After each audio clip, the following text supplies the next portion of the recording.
These are Nebraska corn farmers. They work in acres, not hours, harvesting the energy and climate solutions the world needs. We are proud to stand with you. The success of tomorrow's soy industry depends on the actions we take today. The future is here, and the time to move is now. Market Journal Television for Agricultural Business Decisions is a presentation of the University of Nebraska-Lincoln's Institute of Agriculture and Natural Resources in partnership with the Nebraska Rural Radio Association. Promotional support provided by the Nebraska Farmer Magazine and partial funding provided by the Nebraska Soybean Board and the Nebraska Corn Board.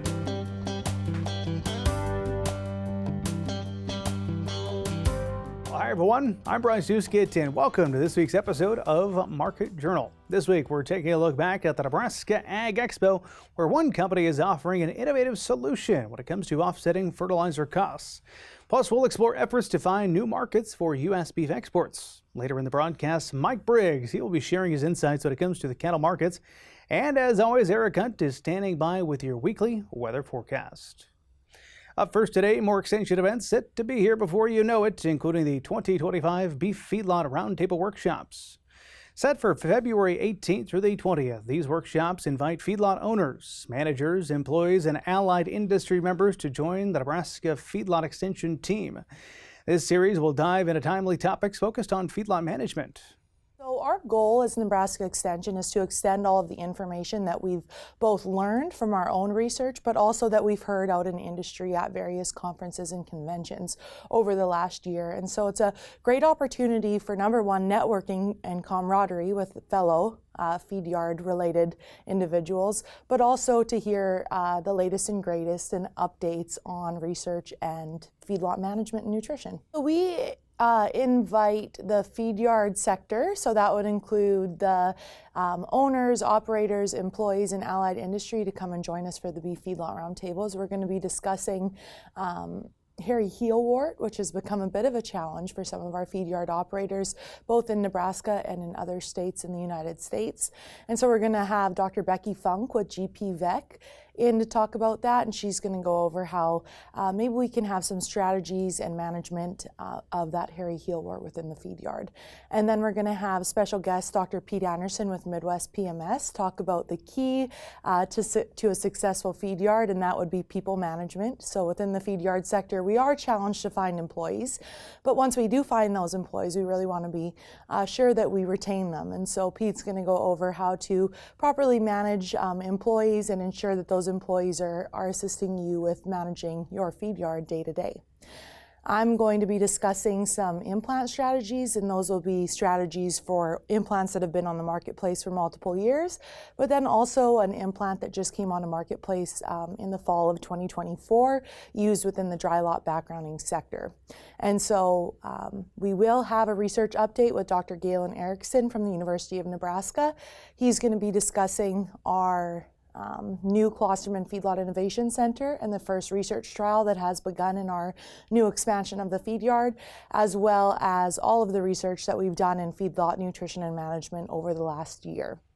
To review, there are 3 different opportunities to join in on those events. First up, on February 18th at the Prairie Winds Community Center in Bridgeport. February 19th at the Bayer Water Utilization Learning Center in Gothenbenburg. And finally, on February 20th at the Neilsen Community Center in West Point. All events are scheduled to begin and run from 10 a.m. to 2:30 p.m. There is a $20 fee to register, and you must do so by February 14th. You can find a link to register for these events along with this story over on the Market Journal homepage. Also coming up February 20th and 21st is the 40th Annual Women in Ag Conference, which takes place in Kearney. This 2-day event is designed to educate and uplift women involved in many aspects of Nebraska's agricultural industry. Through workshops and presentations, attendees will learn how to better manage risk, improve their farms and ranches, and become more successful operators and business partners. And we are celebrating 40 years this year. And I would say the reason that it's gained so much popularity over the last 40 years is because number one, it's consistent, but number two, there is a ton of information for farmers, ranchers, agribusiness professionals, and landowners. And when you come to this event, you have the opportunity to see over 25 workshop options, as well as 5 keynote speakers. So it's a jam-packed 2 days. We're really excited for the opportunity to hear from Elaine Fraze. Elaine is a farm family coach from Canada. She's coached over 1,000 families through farm estate and transition planning and finding harmony within their operations. So we're really excited to have Elaine, but we also have a great lineup of speakers, including Emily Rushell, Leah Peterson, Jenna Oshner, as well as some others. So it's a great lineup this year, and we're really excited for all of them. So we are in the early bird session. So if you register before February 7th, you get a $25 discount on our 2-day registration. We also have scholarships available though, and those are due February 1st. So keep those both in mind as you think about whether or not you want to attend this year's event. Again, scholarships February 1st and early bird on or before February 7th. The 2025 Women in Ag Conference will take place February 20th and 21st in Kearney. Registration currently open, and you can take advantage of that early bird registration period until the 7th of February. That is $150 to attend both days. After that, price goes up to $175 to attend both days. You can find more information and the registration link along with hotel options when you visit the Market Journal homepage. Well, not too long ago, our crew traveled to Kansas City, Missouri as part of the 2024 National Association of Farm Broadcasting Convention. While we were there, we spoke with several of the leaders in the agriculture industry, including Nebraska native Steve Hansen. Hansen is currently serving as the chairman of the U.S. Meat Export Federation, and he shared with us some of his thoughts on how beef exports could shape up in 2025. It's a global economy now. I understand you all have global offices doing the work of the USMEF, not just obviously from the U.S., but a lot of places around the globe. Have you been able to travel outside the country to see? I have. It's been a very rewarding experience when I have traveled. I think one of the most unique experiences was about 4 years ago. They came out to our ranch and filmed a video. And then they sent 6 people from Japan there to kind of view what we were doing. And while we happened to be working our first calf heifers, weaning them that day. So we drove them in, about 8 guys on horseback. Those guys show up just as we're getting them in the pens. And we start working those heifers down the alleyway. And if you ever work first calf heifers, that's not an easy deal. Horseback or whatever. It got so much at the end that the Japanese people were cheering our cowboys. I mean, it was literally crazy what the energy was. And so we continued on, and afterwards it was over, got done, and they had to have pictures taken. They had to be on the horses. Our guys are dressed, chinks, hats, the whole 9 yards, and that's the way we work every day up there. Well, 2 years later, I'd done a presentation in Tokyo, Japan, and I got done. I walked off the stage and was headed to the banquet deal, and a gentleman walked up to me and says, "I was at your ranch 2 years ago." He said, "I didn't realize how much the cowboy way is the cowboy way." He said, "It's just amazing to us. You guys ride horses, wear the hats like we see."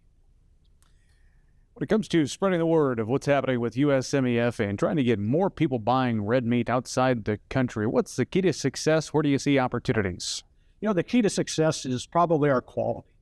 There is nothing like Nebraska corn-fed beef. And I mean, it's easy to sell. We have a lot of places that really demand our product because there is nothing in the world that can compare to us in quality and taste. They know that we have safety. I mean, that's just a given. The United States is known for its safety and everything else. I think if you look forward, our possibilities are endless. You've got all of Africa, and they're wanting our middle meats, the variety meats, the things that we can't sell in the United States. They want those. South America has come on board now, and all of a sudden they're wanting U.S. beef. Colombia, Argentina, places we never thought we would sell. Mexico has become a huge partner, and in part due to the USMCA.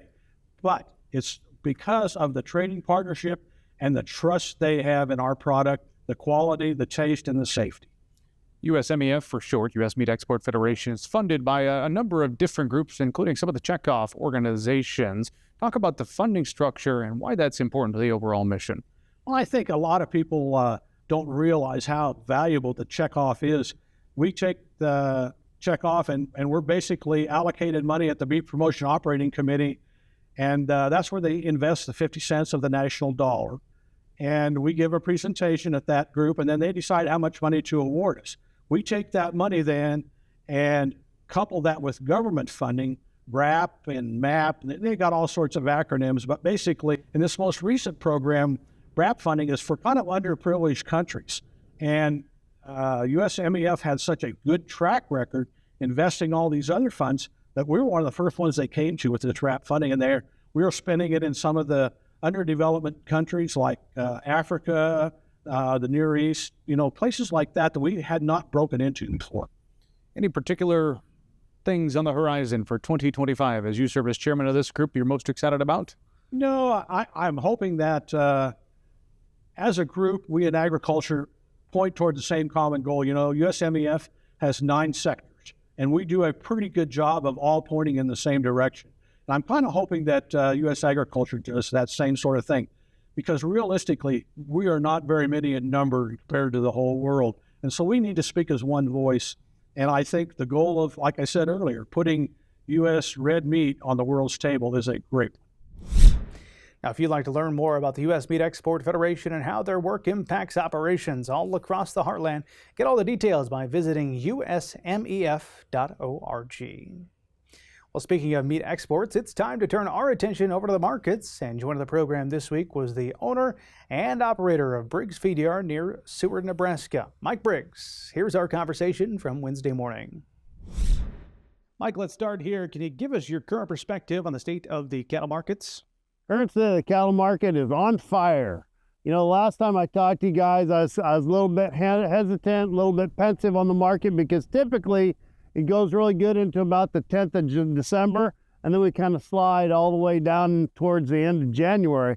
And we did nothing of the kind. We just powered higher. And that's probably the thing that's the most impressive to me. This market's going, and it's going with power.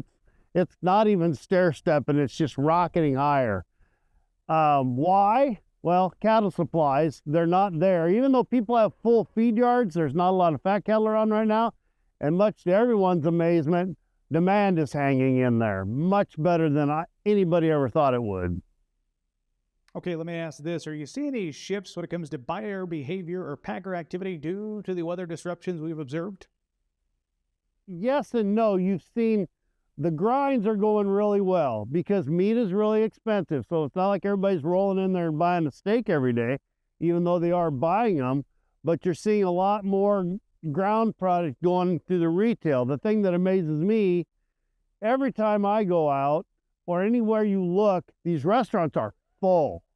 And that just amazes me. I know our society does more of that. Everybody talked about after COVID, how everybody stayed home and cooked more. Nobody likes that. They want to go out and go to the restaurant and eat. And it just amazes me. They're full everywhere. It doesn't matter what level of restaurant, they're full, which is great for us. Let's talk cash cattle prices. They remain steady despite market pressure. What's keeping the cash market supported, and do you see that continuing? I do see that continuing. What's keeping the cash market supported is lack of cattle. They're just not really there yet. Now we get a cattle on feed Friday, and that's the one I'm going to be interested in seeing, because I've talked about before, until we get on feed numbers under 100%, I don't know why this market's getting spun up so bad. And maybe this report, maybe we'll finally see that. I really think somewhere in here I'd like to see the market take a breath, but I think April, May, June could just be phenomenal. Box beef prices have been mixed recently. Are you seeing any signs that consumer demand is softening at the current price levels? I really haven't seen it. I just think you're seeing maybe a product shift. Not so many steaks. We're grinding into these cattle. Now that's a two-part deal, though. Some of that's because we don't have the cow kill. We're not killing cows. Thank God we've stopped killing so many cows. But so that leaves less grind, so we're grinding up the rounds. And as far as I'm concerned, that's great. Nobody knows how to cook a roast anyway. So the more burger we sell, giddy up. it all looks good to me. Okay, drought conditions have improved in some areas, but grazing opportunities remain uneven. How do you see that impacting feedlot placements as well as herd expansion plans in 2025? We got to have rain. It's really dry now. If you're a feed yard operator right now, it's fantastic. But come spring, we got to have some rain. It's really dry in a lot of places. The drought monitors that I watch, it's dry in a lot of places that are really important to grain production, like Illinois. And so at some point, this thing's got to flip, but I just assumed it didn't do that for about another 45 days. You're probably going to see more cattle on wheat this year than you saw last year. And I think because, if the grass is available, there's going to be cattle going to grass, and that's going to hurt your placements a little bit. It's going to start getting really hard to find feeder cattle to put in the feed yard. And the ones you do find are going to be really expensive. There's not going to be any margin in them. So this is when it really gets risky, and you really got to pay attention to business. Mike, as we look ahead to the rest of the year, what key trends or events should cattle producers and feedlots be keeping a close eye on? That's a great question. You're going to have to watch your demand, because if demand ever stumbles, that's really going to hurt us. There's always that, when the market gets rolling, it always seems like there's an outside influence, a black swan, something out of left field, whatever term you want to use. I don't know what that is. I don't even know what it could be, but hopefully the economy stays in there for us and demand stays with us. It's just going to be a matter, we need a lot of help from Mother Nature. We got to have rain. We need grain, and we need grass. And we need people to keep back some heifers and start making some cows. I don't think that's going to happen, though. Ranchers don't keep they don't keep expensive heifers, and they're far from inexpensive. So I think guys are just going to keep selling cattle, and I don't know what kind of herd build we're ever going to have. All right, Mike, a couple of viewer questions for you. First one, of April live cattle ever printed $2? Not yet, but maybe today. I think today they're going to do it, actually. They're going to print it, and I think they're going to print past that before this thing is done. Some great viewer questions today. Final one, if packers are willing to pay for bigger cattle, how big is cost effective to grow them? 1,500 pounds, or even, let's get wild, 1,700 pounds? That's a good question. The big thing you got to know, and I don't think they'll tell you, how big of a carcass can they hang? Because it's all a function of how big a carcass can they hang and not have it dragging on the floor of the packing plant. Always a lot of things to visit about when it comes to the cattle markets with Mike. In fact, we weren't able to include our full conversation and all the viewer questions that came in for Mike. So I want to let you know we have posted the entire video with our Q&A with Mike over on our YouTube channel. I invite you to head over there and watch it. Coming up next week, we'll be back talking about the grain markets with Jeff Peterson. He's the president of Heartland Farm Partners. You know the drill. If you have a question you'd like me to ask Jeff, go ahead and email us or get in touch on social media. Brent Schmidt, a farmer from Henderson, Nebraska, is like many farmers who run a mixed fleet of equipment with red tractors and green implements. As an early adopter of field technology, Grant faces the challenge of integrating technology across multiple brands of machinery. That's where businesses like Crossroads GPS in York step in. They help solve this mixed fleet connectivity issue. You can learn more about these challenges and the solutions out there in the January issue of the Nebraska Farmer. It's now time to turn our attention over to the weather side of things, and joining us now is Nebraska Extension's Eric Hunt. Eric, we've seen lots of cold weather over the past week. Not really a big fan of that, but not much when it comes to precipitation. Any chance we'll see some of that snow in the near future? Well, thanks, Bryce. More of those chances of snow here shortly. I want to start by talking about the cold temperatures earlier this week, particularly on Tuesday morning when most of us had temperatures of 10 below or colder for our lows. And for most of northeastern Nebraska, our wind chill values were 30 to 35 below. Coldest wind chill I could find on Nebraska Mesonet was 45 below just west of Hay Springs. Fortunately, no cold like that in the forecast this week. We will be dominated a little bit more by upper level ridging. Main feature of interest will be this low area of mid-level pressure down here in the southwestern United States. Most indications are this will take a southern route and miss us entirely, but there will be a chance this takes a more northeasterly route into the Midwest as we head toward the end of the week. And if that happens, there will be a chance of precipitation, potentially in the form of snow for the eastern side of Nebraska. So right now the WPC doesn't show any precipitation for pretty much anybody in the state, including eastern Nebraska. But I do think there will be a chance of getting some precipitation here in this next week. So let's pay attention to the forecast, see where that upper level low goes. The states of the south, we're going to stay pretty much dry for everybody for the next 7 to 10 days. We'll definitely be mild, though, most this next week. I feel pretty confident most everybody in the state should get at least in the upper 40s Tuesday and Wednesday, and potentially Thursday, Friday, particularly if that storm system stays well to our south. And I think actually, given the lack of snow cover, there's going to be a reasonably good chance a lot of us will get in the 50s at least 1 or 2 days this week. So a nice warm up compared to what we have had. CPC is also relatively bullish on us being warm to the end finish out the month of January and first part of February. Current indications are, though, that we will see a cold snap move back into the region by about February 2nd or 3rd. So the end of this forecast probably will be a little bit colder than what it is currently depicted. Precip expected to be relatively dry in the month. Now, again, that's going to depend on that storm system staying further south. If it takes a little more northward track, we definitely could see some precipitation across the eastern portion of the state. Looking a little bit deeper in the crystal ball, indications are that we will probably go back over a bit colder as we head into February. Now, this is not a complete consensus, but most of the models are showing more troughing coming into the northwestern U.S., spilling into the central plains, and that will bring colder temperatures back into our region. And there will be some chance that we could actually have a couple of really cold days in there again like we just experienced. Hopefully not quite that cold, but certainly can't discount it entirely. For precip, you'll notice that they don't have us in the above average, but they don't have us in the drier than average too. So there may be some chance of getting a more active pattern in here about, say, February 5th to the 10th. That would increase our snow chances across the state. And we have really not had much of that for most of us so far this season. Speaking of that, pretty much the entire state has almost no snow cover here as of Wednesday morning. We do have it down here in Florida, so the capital of Florida, Tallahassee, actually has more snow on the ground than the capital of Minnesota. Not very often you're going to see that. Swell temperatures right now across the state mostly are below freezing at 4 inches. Given the cold temperatures, that's not exactly surprising. And there aren't many frost depth measurements across the state, but what we do have basically shows that we have about 6 to 12 inches of frost depth across the state, much higher values as we get up in the northern portion of the country where we've had more extended periods of cold temperatures.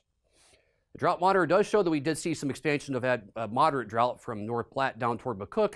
We now have about roughly 90% of the state in drought. And the most recent drought outlook released by the CPC does show pretty much the entire state staying in drought as we head toward the end of April. And I am suspicious that they are probably being a little optimistic about portions of southwestern Nebraska. And this is our temperature precipitation roundup for the week ending January 18th, 2025. Back to you, Bryce. Okay, appreciate that update, Eric. I like mild temperatures. Let's keep those here in the forecast. Finally today, soil health is obviously crucial to growing abundant crops. A company called Terra Forma is working to change how producers care for the land that they farm. Their mission is to increase farm profitability by optimizing soil biodiversity and reducing fertilizer input costs. We had the chance to learn more about their efforts as part of this year's Nebraska Ag Expo. Here's Market Journal's Mike Straub with that story. Understanding your field's microbial soil conditions could be the beneficial first step in developing a sustainable management practice. So we're actually based out of California, but myself and one of our employers are based out of Denver, so we've been making a bigger push out of Colorado. We are a soil biology company. We're focused on on-site customized solutions. So we actually install bioreactor equipment, source native microorganisms to put inside of the bioreactor, grow those out, and then re-inoculate the field to increase root growth and yield potential while reducing synthetic fertilizers. Most producers are generally looking to just kind of release or reduce a little bit of their synthetic fertilizer budget. They're looking for savings. Effectively, the price of fertilizer has been through the roof, so we tend to get our initial touch points with most conventional growers through curiosity to improve their soil and reduce their cost structures more than anything else. There is another contingent of grower that is looking to kind of farm more regeneratively. They want to find solutions that allow them to move away from chemicals entirely. So we kind of work both sides of a regenerative movement and as well as a conventional movement that's looking to be a bit more economically viable. We actually see close to 5 to 20% input reductions. We've gone as low as eliminating fertilizer altogether and maintaining pretty stable yields when we've worked long enough with a client. But we typically can see a 5 to 20% reduction over a 2-year period. Terra Forma is a company that can help implement a project plan to help naturally achieve your soil microbial health and yield goals while saving input cost on your operation. Yeah, definitely. It can take less than 2 or 3 years as well. Even within the first year, we will start to see rejuvenation of the microbial communities within the soil system. And that usually represents first with increased root mass of your cash crops. So we'll see much denser fine root feeder systems, which helps with nutrient uptake, helps us reduce some of that synthetic fertilizer potential. And then we do see increasing soil structure as well as increasing organic matter over time on the scale of that 3-year period.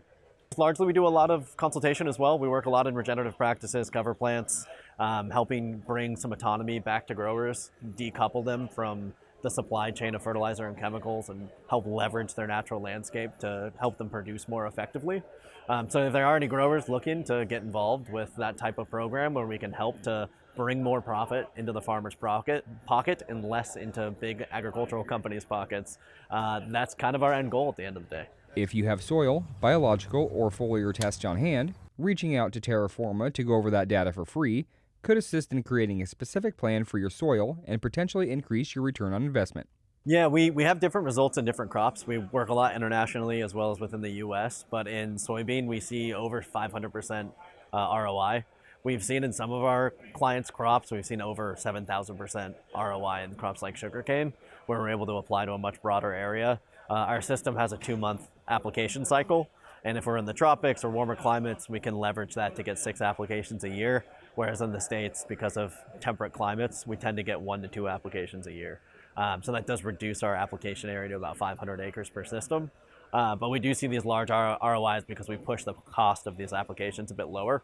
And we just need to hit fairly small yield metrics. And then when you stack fertilizer savings on top of that, we do see quite a big return. We love chatting with growers. So if you have soil tests on hand, if you've got like foliar tests, biological tests, we love kind of going over that data with people. Won't charge for it. We'll sit down for a good 30 minutes to an hour and just kind of chat agriculture. Reducing the need for chemical fertilizers, decreasing input cost, increasing yields, as well as return on investment are all beneficial to your growing operation.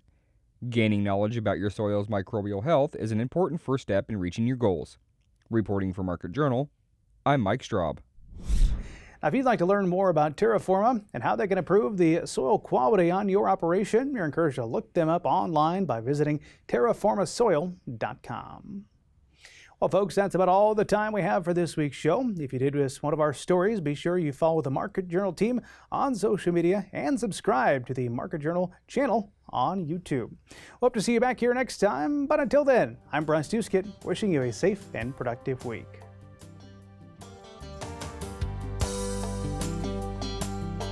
Join Market Journal online at marketjournal.unl.edu. You can also follow us on Twitter, Instagram, and Facebook. Promotional support is provided by the Nebraska Farmer Magazine. Market Journal is produced by the University of Nebraska-Lincoln's Institute of Agriculture and Natural Resources.